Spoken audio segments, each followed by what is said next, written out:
Final గా తిలక్ గారు కూడా ఏం చెప్తారని. సార్ తిలక్ గారు అదే ఒకసారి మీరు కంక్లూడ్ చేస్తూ ఈ పాయింట్ ని.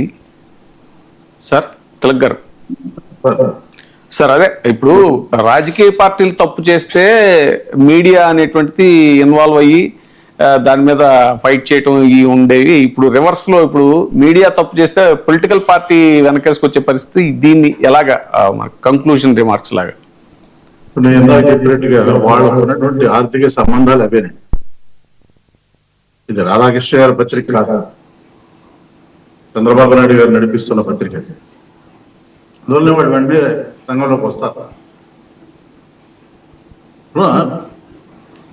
ఒకప్పుడు ఆంధ్రజ్యోతి కేఎల్ ప్రసాద్ గారు కాంగ్రెస్ పార్టీ ఎంపీగా ఉండి నడిపారు.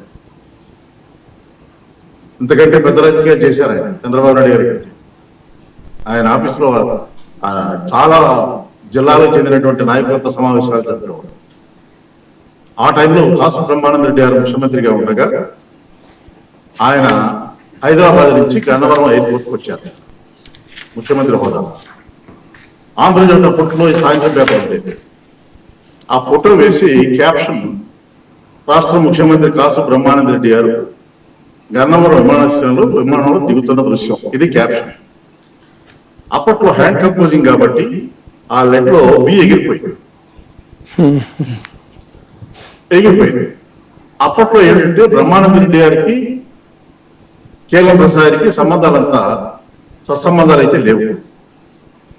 దాంతో ఆయన అపార్థం చేసుకుంటారని చెప్పేసి కేఎల్ ప్రసాద్ గారు స్టాఫ్ని, మార్కెటింగ్ స్టాఫ్ని బజార్లో పంపించి డిస్ట్రిబ్యూట్ అయిన పేపర్లన్నీ వెనక్కి తెప్పించారు. షాపుల్లో డిస్ట్రిబ్యూట్ అయిన పేపర్లన్నీ వెనక్కి తెప్పించారు. అది ఆంధ్రజ్యోతి విలువలు.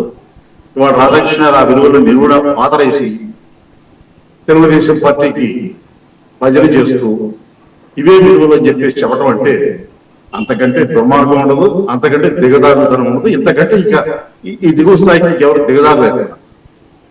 తర్వాత ఈ చంద్రబాబు నాయుడు గారి ప్రభుత్వాన్ని అడ్డం పెట్టుకుని ఈయన ఎంత సంపాదించాడు, ఎలా సంపాదించాడు, నేను ఒకే ఒక ఎగ్జాంపుల్ చెప్తాను.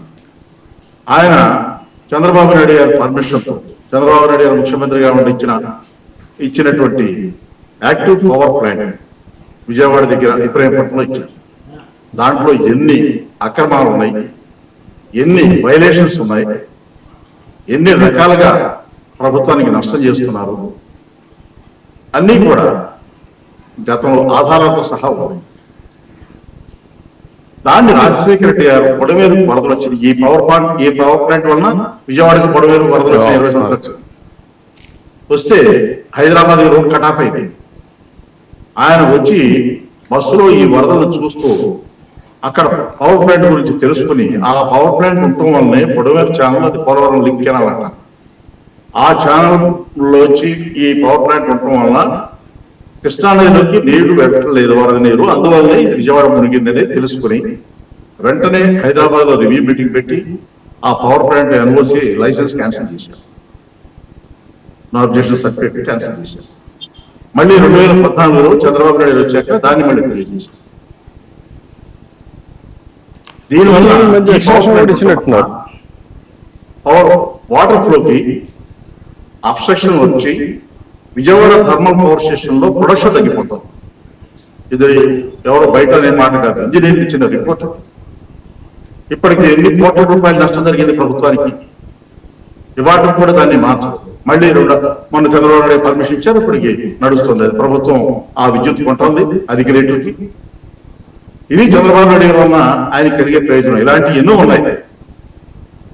ఆ ప్రయోజనం ఉండబట్టే ఆయన చంద్రబాబు నాయుడు గారికి బానిసలాగా బతుకుతున్నారు, జర్నలిస్ట్ గా బతకట్లేదు. ఇవాళ జర్నలిస్ట్ అని చెప్పుకునే అర్హత కూడా లేదు, పత్రికా స్వేచ్ఛ అని మాట్లాడే అర్హత కూడా లేదు. పవన్ కళ్యాణ్ గారు ఇందాక చెప్పారు పత్రికా స్వేచ్ఛ అది ఏదని మాట్లాడారు కదా. ఆయన తల్లి మీద చేసిన కామెంట్స్, ఇవాళ వైసీపీ వాళ్ళ మీద చేసిన కామెంట్స్ రెండు పక్క పక్కన పెట్టి రెండు పత్రికా స్వేచ్ఛ అని చెప్పమన్నాయి. మాట్లాడేటప్పుడు బాధ్యత ఉండాలి కదా. ఆ రోజు అవసరాన్ని బట్టి మాట్లాడితే ఎట్లా? రాధాకృష్ణ గారి వైఖరి ఇలాగే ఉంటుందండి. ఆయన వాళ్ళ క్షమాపణ కూడా చెప్పడం, మరింత ఎక్కువగా రాస్తాడు. కరెక్ట్.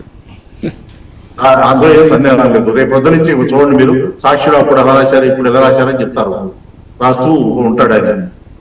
అందువలన మీరు రాస్తే సాక్షాత్ పోలీసులు పంపించారు కదా, వాళ్ళే అసభ్యంగా రాయలేదు. కొన్ని కుంభకోణాలు జరిగినాయి, కొన్ని అవకతవకలు జరిగినాయి రాశారు, దానికి పోలీసులు పంపించారు కదా, కేసులు పెట్టారు కదా. ఆ 7 మీద ఎన్ని కేసులు పెట్టారు? దాదాపు 17 కేసులు పెట్టారు. అంటే మీ చేతిలో అధికారం ఉంది కాబట్టి అది చాలేదా? మీ ఆఫీస్ కూడా దగ్గరలో ఉందని చెప్పి బెదిరిస్తారా? నేను ఒక మాట అయితే ఈ సందర్భంలో చెప్పదలుచుకున్నాను. లోకేష్ గారు ఇప్పటికీ కూడా పార్టీ నాయకుడిగా, ఆయన అధికారం ఉంది కాబట్టి, చంద్రబాబు నాయుడు గారి కుమారుడు కాబట్టి వెనక జన్మ రావచ్చు, కానీ నీకు ఆ రకమైన రాజకీయ నాయకుడనే ముద్ర ఇంకా రాలా. ముఖ్యమంత్రి కావాలనుకుంటున్న వ్యక్తికి రాజకీయ నాయకుడు అనే పేరు తెచ్చుకోవాలి. అది రావాలంటే ఇలాంటి బెదిరింపులు మాన, లేదంటే భవిష్యత్తులో చాలా ఇబ్బందులు వస్తాయి. ఎలా కాలం ఎట్లా పడుతుంది కదా పరిస్థితి. సో దానికి సంబంధించి కూడా సార్ అంటే పాలకులకి మితిమీరినటువంటి అహంకారం, ఇప్పుడు తిలక్ గారు చెప్పినట్టుగా ఈ పోకడలు, ఈ వ్యవహారాలు, అంటే నిజానికి ఏంటి, ఎన్నికల్లో పోటీ చేసేటప్పుడు అబ్బా ఎంత